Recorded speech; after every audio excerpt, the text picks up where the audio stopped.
helping out the GCFNR for a long time, and also Amoco Credit Federal Union over there in Santa Fe, Pipeline MD, and the Galveston County Fair and Rodeo. They've been helping us put this great event on since 1938.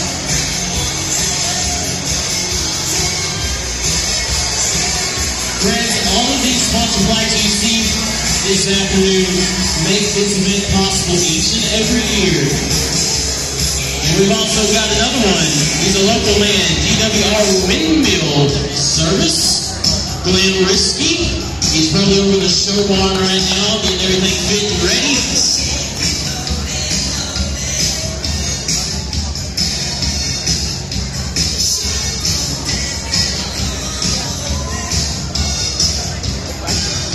And it's going to be a wrap on our sponsors, so big thanks to all of those for making this event possible.